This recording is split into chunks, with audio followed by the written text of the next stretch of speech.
안녕하세요. 오늘도 사연살롱을 찾아주셔서 감사합니다. 저는 5년 전에 결혼하고 벌써 두 아이의 엄마가 된 30대 여성입니다.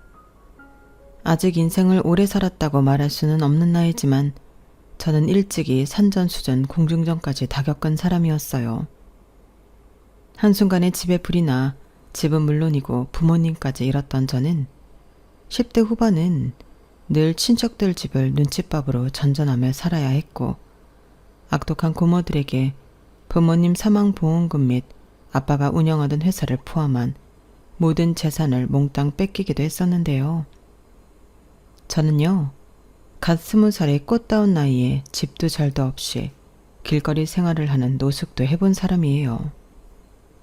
이쯤 이야기하면 나이는 어려도 어지간한 사람들보다는 박복하기로는 지지 않을 것 같은데 여기서 반전은 그런 바닥을 치고도 저는 현재 너무 행복한 삶을 살고 있다는 거예요.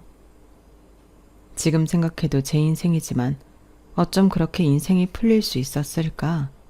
마냥 신기하기만 한데 저는 감히 제가 살아온 인생 이야기가 기적이라고 말하고 싶습니다. 그게 아니라면 설명할 수가 없을 만큼 참 기구하고 또 복받은 인생 이야기인데 지금부터 제가 살아온 이야기를 여러분들에게 들려드리도록 할게요.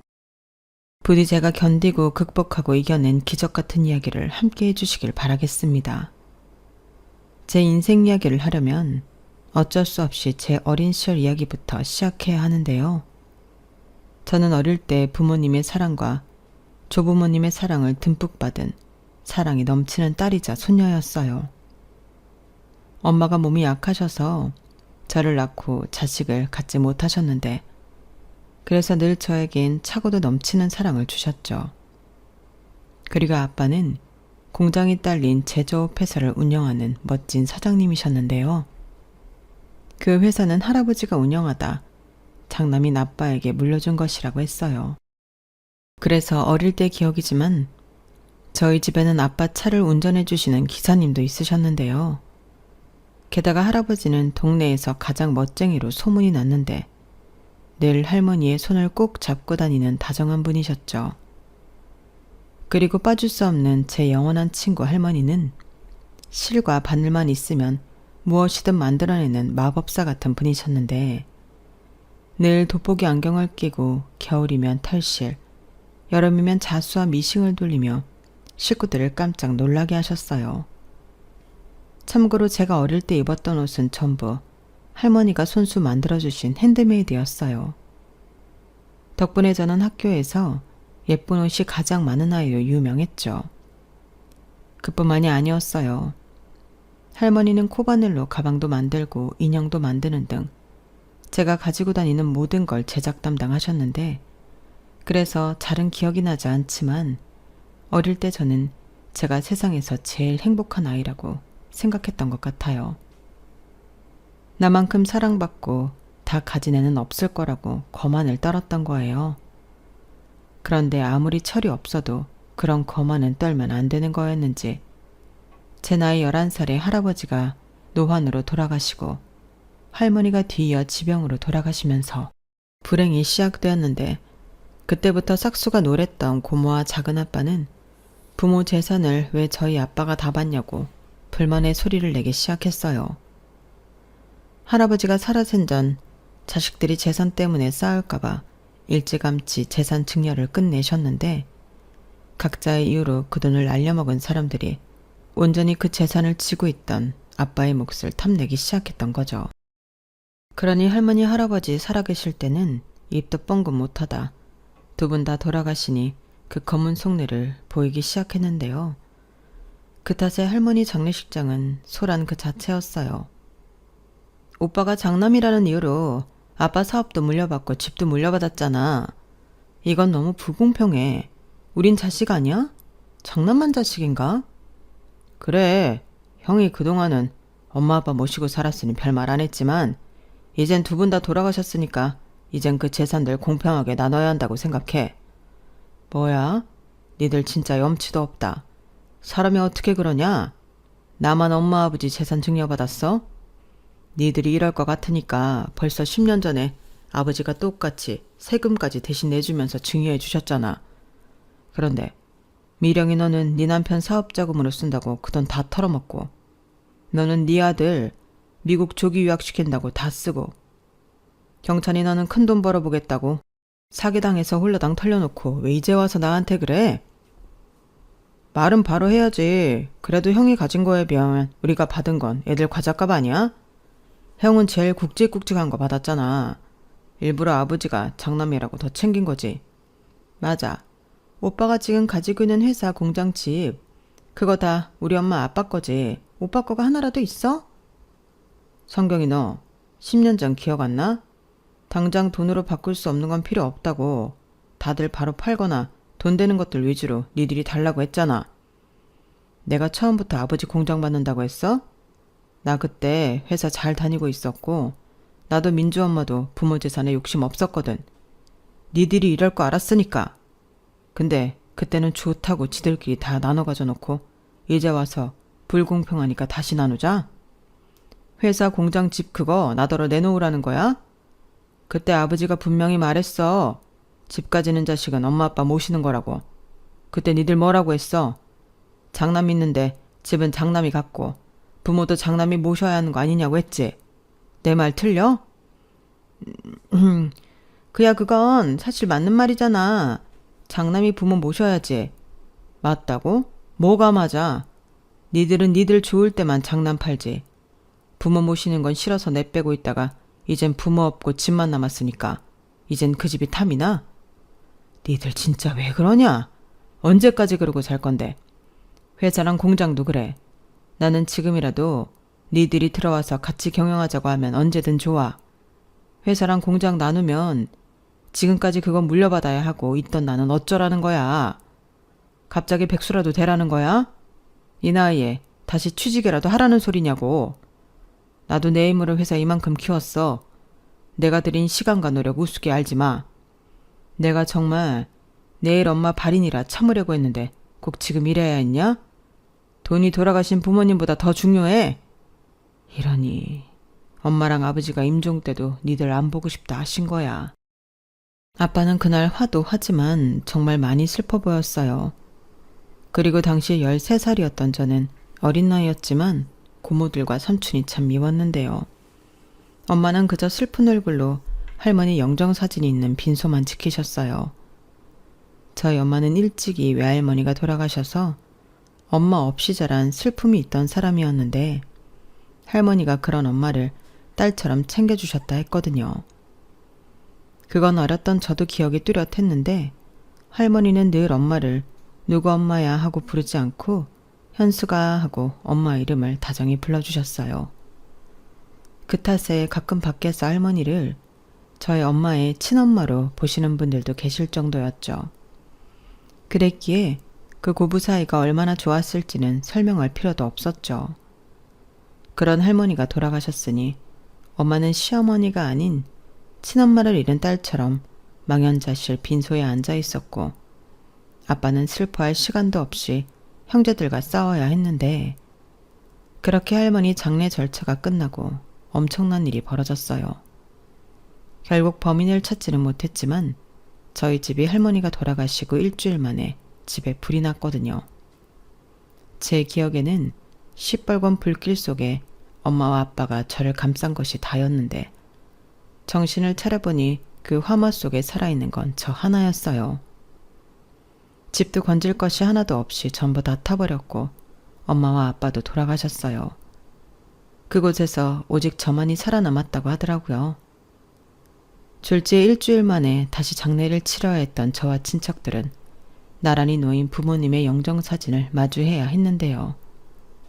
그곳에서 슬픈 사람은 어쩐지 저 하나만 있는 것 같더군요.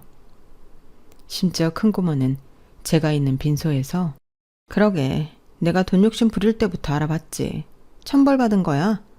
라고 했는데 솔직히 저는 저희 집에 불이 났던 건 고모들과 작은아빠 중에 한 명이 일부러 그랬다고 생각했어요. 그렇기 때문에 그런 말을 하는 고모를 저는 용서할 수 없었는데요. 어렸던 제가 할 수 있는 건 그저 악을 쓰고 소리를 지르는 게 다였죠. 고모들 때문이에요. 작은 아빠도 마찬가지고요. 여기 왜 왔어요? 엄마 아빠 재산 뺏으러 왔어요? 당장 나가요. 어차피 슬프지도 않잖아요. 나가요, 어서. 이렇게 있는 힘껏 큰 목소리로 외치는 게 다였는데 그들은 호락호락 가지 않았어요. 어머, 누가 최진철 딸 아니라고 할까봐 어린 게 독한 것 좀 봐. 지 아빠 돈 욕심 많은 건 빼다 박았네. 맹한 새언니를 닮지 어째 지 아빠를 닮았을까? 야, 그래도 오빠가 저거 하나는 야무지게 키웠네. 그러니 저거 살린다고 그 불구덩이 속에서 못 나왔겠지. 야, 너는 네가 네 엄마 아빠 목숨줄 끄는 건 모르지? 너 아니었으면 네 엄마 아빠 살았어. 어린 너 살린다고 네 엄마 아빠가 너 대신 죽은 거야. 뭘 알지도 못하고 까불어. 누나들 그만해. 너도 한순간에 고아되니까 악을 쓰는 거지. 민주야, 작은 아빠가 최대한 친절하게 말할게. 네가 물려받을 재산들 여기 있는 우리들한테 넘겨. 그럼 너 성인 될 때까지 고아원 안 보내고 우리가 키워줄게. 야, 무슨 소리야. 누가 누굴 키워? 네가 키울 거야? 누나도 참, 내가 어떻게 키워? 나 애만 셋이야. 근데 누나는 명훈이 미국에 있잖아. 누나가 키워야지. 뭐야, 누구 맘대로. 싫어. 그래, 그건 경찬이 말이 맞다. 나도 집에 혈기왕성한 아들만 둘이야. 괜히 기집애 집에 들었다가 불미스러운 일 생기면 골치 아프다. 네가 맡아. 그리고 네가 조금 더 재산 가져가면 되잖아. 싫어. 언니도 꼭 이럴 때만 나한테 미루더라. 그럼 공평하게 돌아가면서 맡아. 내가 처음 1년 맡을 테니까 순번 정해서 돌아가면서 하자고. 작은 누나, 그럼 뭐 1년마다 애를 돌려 키워? 제 성인 되려면 7년이나 남았는데 그럼 한 사람은 3년이야. 아, 몰라. 그렇다고 나더러 7년을 쟤를 데리고 있으라고? 그 재산 안 받고 말지. 진짜? 너 진짜 오빠 재산 다 포기할 거야? 그럼 깨끗하게 도장 찍고 빠져. 그럼 경찬이랑 나랑 어떻게든 알아서 할게. 언니, 진짜 이럴 때 보면 오빠보다 더해. 알았어. 내가 맡으면 되잖아. 근데 나도 끝까진 못 키우고 중학교 졸업할 때까지만. 우리 아들은 뭐 내내 미국에만 있나. 나머지는 둘이 알아서 해. 알았다 기집애야. 그럼 일단 네가 3년 맞는 거니까 우리는 차차 생각해볼게. 참 기가 막혔어요. 자기들이 뭔데 제 거처와 제가 물려받은 재산을 자기들 멋대로 나누는 건지. 저는 그들이 내 부모를 죽게 만들었다는 것을 확신했어요. 그래서 경찰한테도 이 의심되는 상황을 모두 이야기했는데 경찰분들도 제 편은 아니었죠. 우리 친구가 지금 상황에 그런 생각할 수도 있는데 사람 함부로 의심하면 안 되는 거야. 친척이잖아. 이젠 가족이라고는 친척들 뿐인데 그런 마음 갖지 말고 말 잘 듣고 하늘로 가신 부모님 속상하지 않게 착하게 잘 커. 경찰 중에 유일한 여자 경찰 언니는 저를 생각해준답시고 이렇게 말했는데 저는 그때 처음으로 깨달았어요. 세상이 제 편이 아니라는 것을요. 그 뒤 제 인생은 신데렐라도 울고 갈 정도로 비참하고 서러운 시간들이었는데 학교에는 갈 수 있었지만 그것 말고는 저는 아무것도 할 수가 없었어요. 심지어 밥값을 해야 한다며 작은 고모는 저를 가정부 취급하며 온갖 집안일을 시켰는데 제가 뭐 그런 걸 할 줄 아는 것도 아니었고 작은 고모는 늘 이것밖에 못하냐고 화를 냈죠. 그래서 가출도 참 많이 했는데 결국엔 제가 갈 곳은 아무것도 없었어요. 제 발로 고아원을 간 적도 있었는데 저에겐 고모가 있으니 고아원도 저를 받아주지 않더라고요. 고모가 저를 양육할 의지가 있기 때문에 안 된다고 하는데 미치고 팔딱 뛸 노릇이었어요. 경찰서에 찾아가 신고도 하고 그랬는데 제가 맞은 적은 없었거든요. 그러니 경찰은 달리 의심되는 상황이 아니라고 판단했는지 제 말보다는 작은 고모 말을 더 믿는 눈치였는데요. 그때 작은 고모가 울면서 제가 부모 잃고 정을 못 붙여 자기를 모함한다고 자기는 불쌍한 조카 데려다 키우는 쟤밖에 없다고 눈물로 하소연을 했거든요. 그러니 저만 나쁜 애가 되었는데 저는 그날 이후 내가 할 수 있는 건 아무것도 없다는 사실에 그냥 모든 걸 포기하기로 마음먹었어요. 어차피 발버둥 쳐도 나아지는 건 하나도 없고 그렇게 돌아가면 작은 고모로부터 심한 막말을 들어야 했는데 말이 그 어떤 몽둥이보다 참 오래도록 아프더라고요. 그 후로 저는 숨을 쉬고 있으니 산 사람이지 그저 죽은 것과 다르지 않게 살았어요. 살고 싶은 의지도 없었고 그저 바라는 건 하루빨리 성인이 되어 혼자가 되는 것뿐이었는데 하도 그렇게 산 송장처럼 사니 작은 고모와 고모부도 더는 저랑 사는 게 끔찍하다며 큰 고모한테 저를 넘기더라고요. 그때 살짝 내가 복수라도 한 듯 조금 기뻤던 것 같아요. 나도 그 사람들을 괴롭힐 수 있다는 사실에 기뻤는데 그래서 큰 고모 집에 가서는 더 난리도 아니었죠. 저보다 1살, 2살 많은 오빠들이 예상은 했지만 저를 괴롭혔고 제가 참지 않고 그런 오빠들을 모조리 신고하니 큰 고모는 이러다 자기 아들 인생 망칠까 무섭다며 3개월도 되지 않아 저를 작은아빠 집에 보냈는데요. 거기에선 작은아빠보다도 작은 엄마의 눈치를 봐야 했어요. 작은 엄마가 저를 달갑지 않게 생각했고 자기 자식들과 저를 당연하게 차별했는데 그때는 서러운 시간을 보내야만 했죠. 작은아빠와 작은엄마한테는 저보다 어린 3명의 자녀, 즉 제 사촌 동생들이 있었는데 배달 음식을 시켜도 자기 아이들한테만 주고 저는 냄새만 맡고 있으니 진짜 눈물이 나도록 서럽더군요. 나도 엄마 아빠랑 살 때는 누구보다 대접받고 사랑받는 딸이었는데 하며 옛날 생각에 그냥 이대로 죽어버렸으면 좋겠다는 생각만 하며 19번째 생일을 맞았는데요. 그렇게 저는 성인이 되고 도망치듯 작은아빠 집을 나왔어요. 제가 어떻게 할 새도 없이 고모들과 작은아빠는 제가 자기들한테 재산을 양보했다. 법적 절차를 모두 마쳤는데 심지어 부모님의 사망보험금까지 가로챘더군요. 그저 제 시중에 남은 건 제가 어릴 때 용돈 받고 모아뒀던 100만 원도 안 되는 돈이 전부였어요. 그때 당시 저도 어린 마음에 갖고 싶은 거, 사고 싶은 거 참지 않고 다 쓰고 남은 돈이 그것뿐이었거든요. 그리하여 그 통장 하나만 들고 거리에 나온 저는 찜질방에서 지내며 아르바이트를 3개씩 하며 살았는데 당시 몸무게가 35kg도 되지 않았어요. 그러니 네가 무슨 힘이 있겠냐고 면접에서 까이는 일도 부지기수였는데 먹고 살아야 하니 정말 닥치는 대로 할 수 있는 건 다 하려고 덤볐죠. 그러다 보니 가끔은 위험한 일도 하게 됐는데 그런 일들은 대다수 급여가 높았기 때문에 저에겐 유혹이나 다름이 없었거든요. 그러다 사고를 당하게 되었고 저는 한쪽 다리에 장애를 입게 되었는데요. 가만히 있으면 아무도 모르지만 걷기 시작하면 다리를 살짝 절었기 때문에 티가 났어요. 그러니 몸까지 상한 저는 더 할 수 있는 일이 없었는데요. 마지막으로 액세서리 같은 걸 만들어 길에서 팔게 되었어요.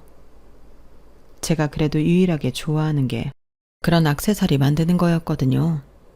아무래도 할머니와 함께 그런 걸 만들었던 게 남아있어 그런 것 같았는데 그러다 정말 우연하게 팔찌와 브로치 같은 걸 몇 개 팔게 되었고 저는 이렇게라도 돈을 벌고 싶어서 가진 걸 다 털어 장사를 시작했어요.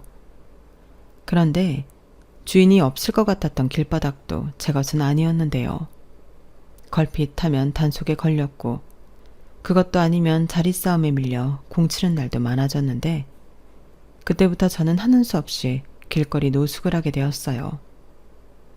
하필이면 그때가 추운 겨울이라 그나마 따뜻한 지하 상가를 찾아다니며 바닥인 인생을 살았는데 밥은 다행이라고 해야 하나?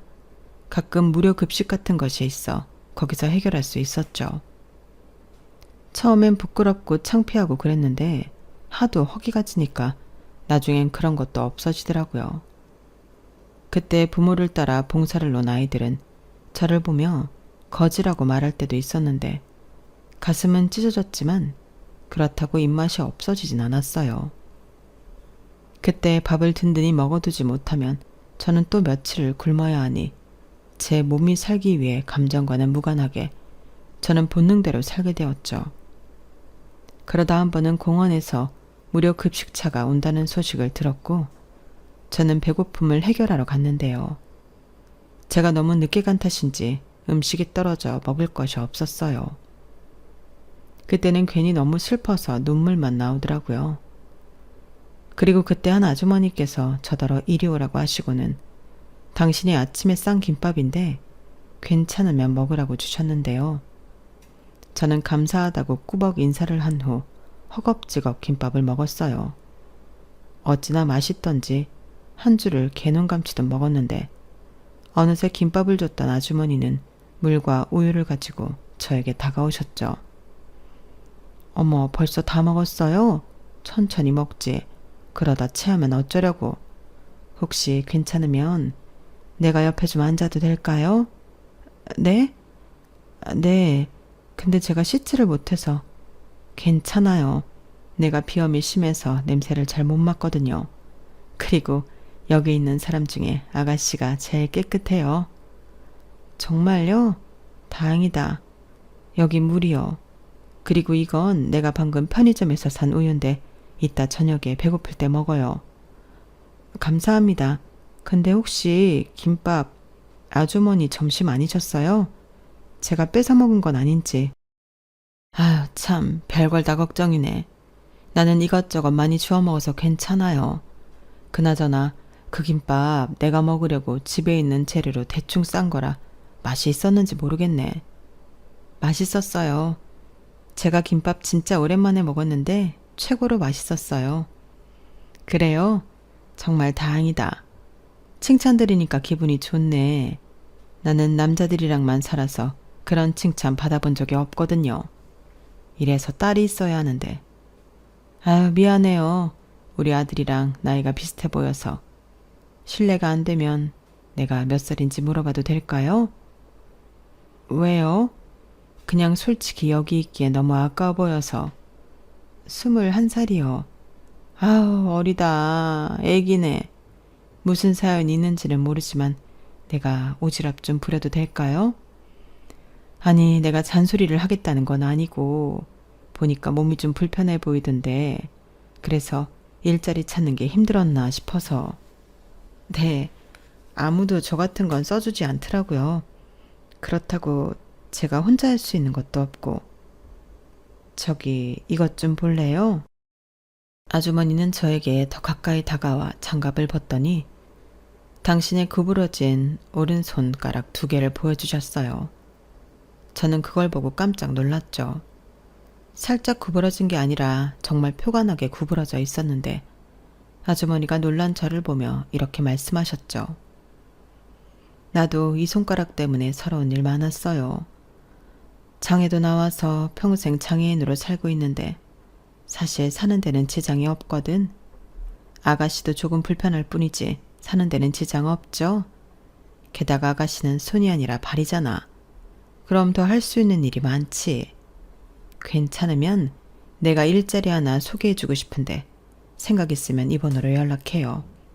내가 말은 해놓을 테니까 거기 가면 앉아서 하는 일이라 아가씨가 잘할 수 있을 거예요. 딱 봐도 잘할 것 같아. 이렇게 말씀하셨는데 제 손에는 어느새 아주머니가 써준 누군가의 핸드폰 번호가 적힌 종이가 들려 있었어요. 하지만 노숙생활을 해보니 나쁜 사람들은 대개 천사의 얼굴을 하고 있었기에 저는 그 연락처를 버려버렸는데요. 그러면 그렇지. 나한테 왜 호의를 베풀까? 저는 그 아주머니를 단단히 오해했어요. 그러니 그냥 이렇게 호의만 받는 것이 분해서 당시 팔다 남은 브로치를 김밥값으로 드렸는데 아주머니는 기뻐하셨지만 저는 동요하지 않았죠. 그때 당시 제 생각으로는 그 번호로 전화하면 어디 팔려갈지도 모른다고 생각했거든요. 그런데 그렇게 호기롭게 메모지를 버리고 며칠 뒤 저는 심한 감기에 걸려 죽을 것 같았고 이판사판이라는 생각에 그 메모지를 찾아다녔는데요. 거짓말처럼 이틀 만에 그 풀밭에서 메모지를 찾았어요. 그때는 그게 저한테 로또나 다름이 없었는데 어차피 이대로 있으면 죽을 것 같았기 때문에 저는 길거리에서 주운 동전으로 그 번호로 연락을 했죠. 그러자 얘기를 들었다며 전화를 받은 남자가 저를 데리러 온다고 장소를 물었는데 그때는 그 남자가 진짜로 저를 어디에 팔아 넘길 작정이구나 라고 생각했죠. 하지만 어차피 죽은 목숨이라고 생각했기 때문에 저는 제 목숨을 건 모험을 하기로 했는데요. 저의 모험은 제 생각과는 달랐어요. 저는 저를 데리러 온 한 남자에 의해 새 인생을 살게 되었거든요. 그 사람은 저를 어딘가에 팔아 넘길 나쁜 사람이 아니었는데 저를 데리러 왔을 때 저는 길바닥에 쓰러져 있었고 열이 펄펄 끓어 곧장 병원으로 옮겼다고 하더라고요. 저는 당시 기억을 잃고 쓰러져 있었기 때문에 몰랐지만 정신을 차렸을 때 저는 말끔한 모습으로 병원복을 입고 침대에 누워 있었어요. 제가 제 모습을 거울로 보는데 참 오랜만에 보는 제 말끔한 모습이었죠. 마치 다른 사람을 보는 것만 같아 신기하기만 했는데 간호사 언니가 사장님과 사모님이 제가 의식을 찾기 전부터 저를 무척이나 정성스럽게 돌봤다고 저더러 좋은 사람들을 만났다며 꼭 보답할 수 있도록 열심히 살라고 했는데 저는 그 사장님과 사모님이 무척 궁금했어요. 그래서 내심 어떤 분이 나를 이렇게 살려주셨을까 궁금해하며 기다렸는데 사모님은 안 오시고 사장님만 오셔서는 하루아침 사이에 건강해진 저를 보며 안도를 하셨죠. 그리고는 제 이야기를 건너들었다며 자기 공장에 저를 취직시켜 주겠다고 하셨는데 거기엔 기숙사도 딸려 있고 저 말고도 다른 직원들이 많다며 함께 일해보는 게 어떠냐고 물으셨어요. 저는 당연히 좋다고 했죠. 그리고 감사하다며 이 은혜를 꼭 갚겠다고 약속했는데요. 사장님은 그저 흐뭇한 얼굴로 열심히만 해. 그럼 그게 은혜 갚는 거야. 라고 하셨는데요.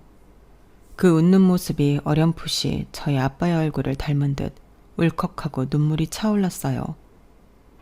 그렇게 저는 사장님의 공장에 취직하게 되었고 전에 김밥을 주신 아주머니 말처럼 앉아서 손으로 조립을 하는 단순 노동일을 하게 되었는데 제가 원래도 손재주가 있다 보니 그런 단순 노동일은 쉽기도 하고 재미도 있었어요.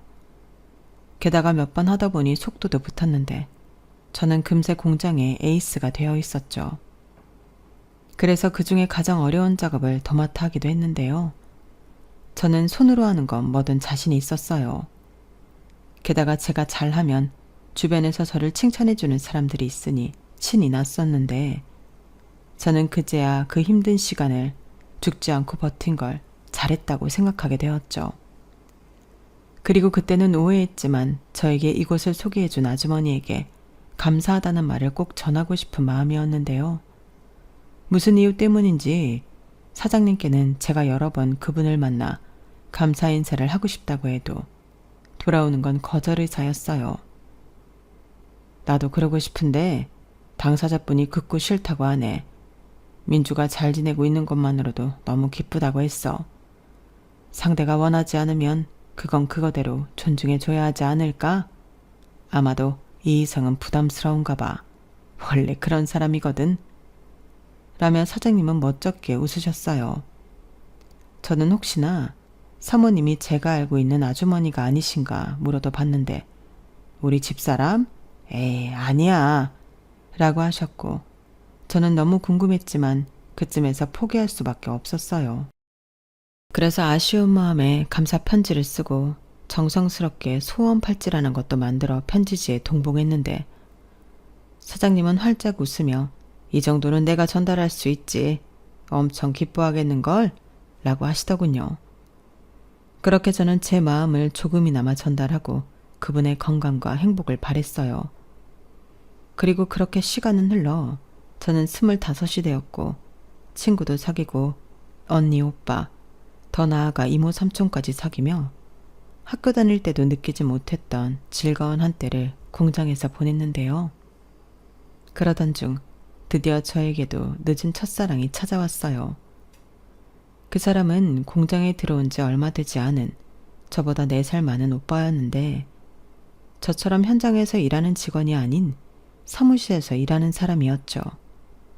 그래도 다른 분들과는 다르게 곧잘 현장에 찾아와 인사도 하고 바쁘면 일도 도우며 사람이 참 밝고 예의가 바른 사람이었는데요. 그러니 현장 직원이 모두 그 남자를 좋게 봤어요.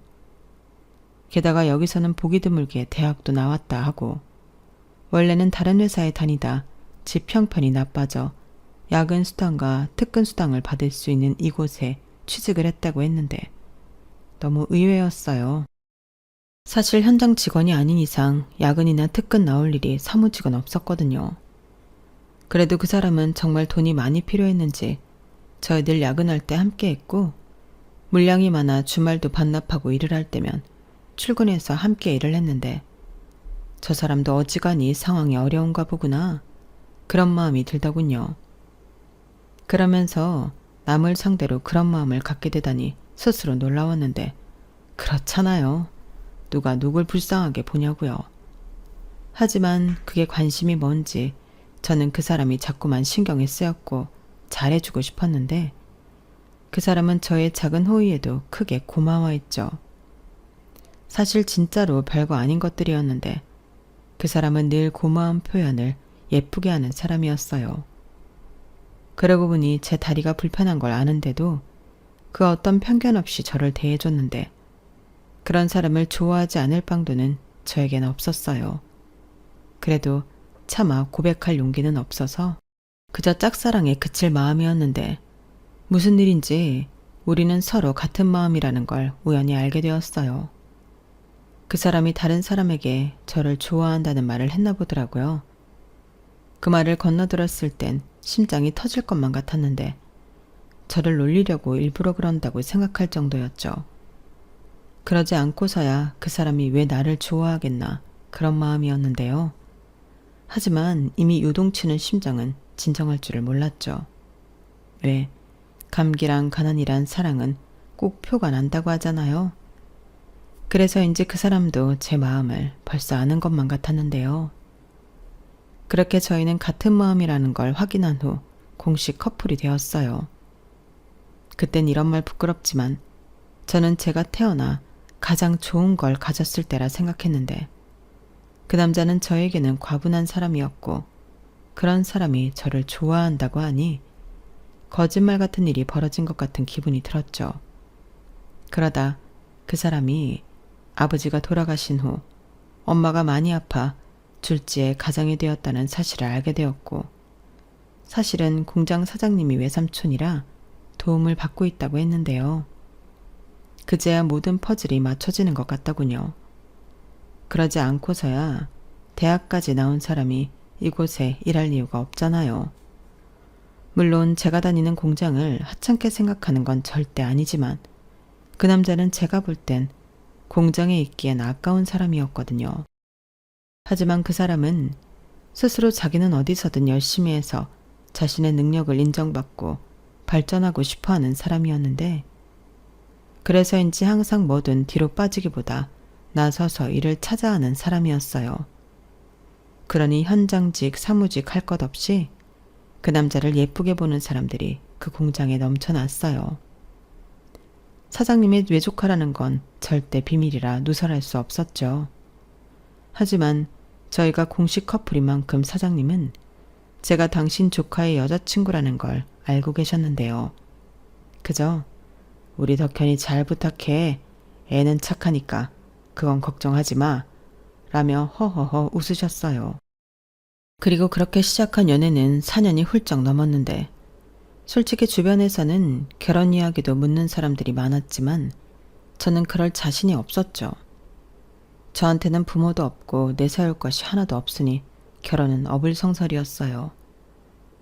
하지만 남자친구가 된 그 남자는 저에게 결혼하자고 프로포즈를 했고 엄마도 건강이 많이 좋아지셔서 인사를 가자고 했는데 남자친구가 갑자기 그러더라고요. 우리 엄마가 민주 너 보면 진짜 좋아하겠다. 이렇게 말하는데 저는 이게 지금 무슨 말인가 싶었죠. 그런데요. 제가 처음 남자친구의 어머니를 만나뵈러 병원에 갔을 때 저는 까무러칠 것만 같았어요. 그 이유는 제가 그토록 만나고 싶었던 김밥을 주신 아주머니가 그곳에 있었기 때문이었어요. 마치 저에게 보여주기 위해서 일부러 한 듯 제가 그때 들었던 브로치와 소원 팔찌를 착용하고 계셨는데 정말 많이 아프셨던 건지 많이 야유어 계시더라고요. 하지만 그때처럼 저를 보고 활짝 웃으셨는데 저는 거꾸로 눈물이 나왔어요. 어떻게 이러고 계세요?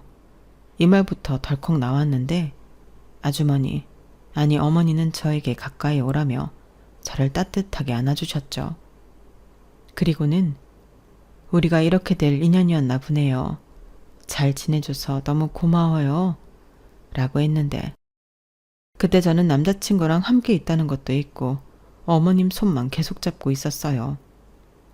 원래도 심장이 좋지 않았던 어머님이셨는데 아버님을 잃고 많이 힘들었다고 하시더라고요. 그래서 잘 지내는 아들에게 짐만 됐다며 당신 아들에게 계속 미안한 마음을 보이셨는데 남자친구는 무슨 말이냐며 엄마 덕에 내가 여자친구도 만나지 않았냐고 너스레를 떨었어요. 그리고 우리가 결혼을 약속했다는 말을 전해 들은 어머니는 정말 많이 기뻐하셨는데 저는 순간 이래도 괜찮을까 괜한 마음이 들더군요. 그래서 남자친구에게 물었어요. 저기 있잖아. 이건 정말 내가 노파심에 물어보는 건데 나랑 결혼해도 괜찮겠어? 어머니도 손가락이 불편하시잖아. 근데 결혼하는 여자도 발이 불편하면 자기는 장애 가진 여자만 둘을 봐야 하는 거 아니야? 이렇게 물었어요. 남자친구는 그게 무슨 말이냐며 처음으로 화를 냈어요. 자기는 자기 엄마의 장애를 단 한순간도 부끄러워하지 않았고 오히려 그런 장애가 있어도 남을 위해 봉사하는 엄마가 자랑스러웠다며 제 장애도 자기는 한 번도 심각하게 생각한 적이 없다고 했는데 그 말을 듣는 제가 너무 부끄러웠어요. 저는 제 장애가 늘 부끄러웠거든요. 그래서 남자친구와 데이트할 때도 최대한 숨기고 싶어 영화관이나 카페로 주로 움직이지 않고 앉아있는 곳에서 시간을 보내길 원했는데 저 때문에 남자친구가 다른 사람들로 하여금 불쾌한 시선을 받을까 늘 전전긍긍했어요. 그런데 그런 생각을 가진 건 저뿐이었다니 그날은 제가 너무 보잘것없이 느껴졌는데 남자친구는 이렇게 말했어요. 나는 처음 민주 너를 봤을 때도 그런 건 전혀 개의치 않았어. 그리고 삼촌한테 또 엄마한테 네 이야기를 들었을 때는 포기하지 않고 여기까지 왔다는 게 대단하게 느껴졌거든. 그런 건 아무나 못하는 거니까. 그러니까 나는 남들보다 조금 불편함을 안고서는 민준이가 부끄러운 게 아니라 늘 대견했어. 지금도 마찬가지고 앞으로도 그 마음은 똑같을 거야. 그러니까 그런 못난 생각하지 말고 앞으로는 우리 행복하게 잘 사는 것만 생각하자. 진짜 장애는 몸이 아니라 마음에서 오는 거야. 저는 남자친구의 그 말에 눈물을 펑펑 쏟았어요. 어쩌면 저는 불편한 다리가 아닌 마음의 장애를 안고 있었던 건지도 모를 일이었는데 그날 이후 저는 더 밝은 사람이 되려 마음을 먹었죠. 때론 사람들 앞에서 움츠러들 때도 애써 더 당당하려 애를 썼는데 그 덕인지 사람들은 저더러 민주씨 요즘 좀 달라졌네? 예전보다 씩씩하고 예뻐졌어. 맞아, 사람이 빛이 난다니까? 덕현씨가 엄청 잘해주나 봐요. 라고 했는데 그 말을 듣고 진심으로 기뻤어요. 그리고 행복한 결혼식을 올리고 저는 공장 기숙사를 나와 이젠 남편이 된 남자친구와 어머니가 사는 집에 들어가게 되었죠. 제가 일부러 신혼집은 필요 없고 이렇게 셋이 살고 싶다고 고집을 부렸거든요. 어머니 몸이 아직 다 나으신 것도 아니고 뭐하러 집을 따로 얻어? 그냥 우리 셋이 여기서 같이 살자. 나는 그러고 싶어. 내가 말했잖아. 나는 늘 어머니를 만나고 싶었다고. 근데 이제 겨우 만났는데 왜 떨어져 살라고 해? 난 싫어. 내가 같이 살면서 진짜 잘해드릴 거야. 내 생명의 은인이시잖아. 그래도 우리 신혼이잖아. 그냥 가까운데 집 얻어서 왔다 갔다 하는 게 낫지 않아? 싫다고. 하여간 고집은. 알았어. 영 장가간 기분은 안 들지만 우리 색시가 원하니까 그렇게 하지 뭐. 대신 우리 엄마가 괴롭히면 바로 이야기해. 혼자 끙끙 앓지 말고. 뭐? 누가 나를 괴롭혀. 말도 안 돼. 아저씨나 잘하세요. 안 그럼 바로 어머니한테 가서 이른다. 저는 그렇게 결혼식도 간소하게 신혼 살림도 필요한 몇 가지만 해서 남편과 시어머니 집에 들어와 가족이 되었어요. 늘 집이라는 곳은 저에게 눈칫밥만 먹게 하는 곳이었는데 결혼 후 갖게 된 집은 전혀 그런 곳이 아니었죠. 낡은 것도 많고 세월의 흔적도 많은 곳이었지만 저는 그 모든 것들이 멋들어져 보였어요. 게다가 제가 시집 온 후 부쩍 건강이 좋아지신 시어머니를 보면 그게 그렇게 뿌듯할 수가 없었는데 그 부분을 공장 사장님, 아니 이젠 시외 삼촌님이 무척이나 고마워하셨어요. 그리고 제가 처음 정신을 잃고 노숙자 모습으로 병원에 입원했을 때 행여 사람들이 저보고 이상한 소리를 할까 싶어 손수 저를 물수건으로 닦았다는 시외 숙모님도 뵐 수 있었는데 너무 감사한 일이었어요. 어떻게 보니 저에겐 온통 은인들밖에 없었는데 이런 사람들이 이젠 다른 사람도 아닌 내 가족이라니 이런 기적이 또 어디 있겠냔 말이죠. 그러니 저는 살아온 시간보다 더 잘 살아야겠다는 생각을 그때 정말 많이 했는데 사람들은 제가 결혼 후 바로 일을 그만둘 거라 생각했지만 저는 지금까지도 공장 일을 하고 있어요. 물론 이젠 아이들도 둘이나 있고 많은 시간을 할애할 수 없지만 저는 이제 돈 때문이 아니더라도 일은 꾸준히 하려고 합니다. 이곳에서 다시금 시작된 제 인생을 저는 잊고 싶지 않거든요. 그리고 아직까지도 제가 저희 공장 에이스라 시외 삼촌이 놓아줄 생각이 없으신데요. 그래서인지 월급인지 용돈인지 모를 돈도 두둑하게 주시는데 저에게 이만한 직장이 또 있을까요? 저는 결혼 후 1년 만에 첫 애를 임신했어요. 그리고 말이 2살 터울이지 연년생 같은 둘째를 낳았는데 그때 아이 출산하고 1년 정도 육아한다고 쉰 게 다였거든요. 그때 제 빈자리를 너무 크게 느끼셨다며 이젠 가족이니 제발 부탁 좀 한다며 농담 반 진담 반으로 시외 삼촌 네분이 말씀하시는데 저는 지금도 기쁜 마음으로 콧노래까지 흥얼거리며 조금은 느린 걸음이지만 즐겁게 출근을 합니다. 이젠 건강이 많이 좋아지셔서 시어머니가 아이들을 전담해서 보시는데요. 늘 사랑으로 저희 아이들을 돌봐주셔서 그런지 아이들이 참 어린 나이에도 사랑을 표현하고 베풀고 싶어 해요. 그런 모습을 보면 예전에 사랑 많이 받고 살던 제 어린 날도 기억이 새록새록 나기도 하는데 저는 저희 아이들에게 오래오래 곁에 있을 수 있는 엄마가 되는 게 꿈입니다. 좋은 엄마, 훌륭한 엄마, 그런 엄마 말고요. 그냥 우리 아이 옆에 오래오래 있어주는 그런 엄마가 되고 싶거든요. 그리고 아울러 우리 시어머니도 그리고 제 사랑하는 반쪽 남편도 제 옆에 또 우리 아이들 옆에 함께 오래오래 함께하길 늘 기도하고 있는데 저는 다른 건 정말 하나도 필요 없어요. 모든 걸 다 잃어봤었기 때문에 못 가져서 안달이 나기보다 지금 가진 걸 감사히 여기고 잘 지켜가는 게 중요하다 생각하거든요. 그리고 우리 아이들도 그걸 꼭 알았으면 하는 바람이 있는데 제가 얼마 전 궁금해서 고모들과 삼촌들이 어떻게 지내는지 알아봤거든요. 그런데 알아보고 자시고 할 것도 없이 그 욕심 많은 인간들. 결국엔 저희 아빠가 잘 운영하셨던 회사와 공장도 말아먹고 서로 가진 재산들 누가 더 많이 가져갔네 서로 싸우고 탑니다.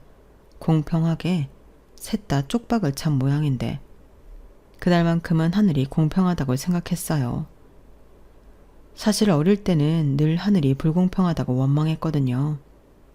나쁜 사람은 벌을 받고 착한 사람은 복을 받아야 하는데 세상은 거꾸로인 것만 같았어요.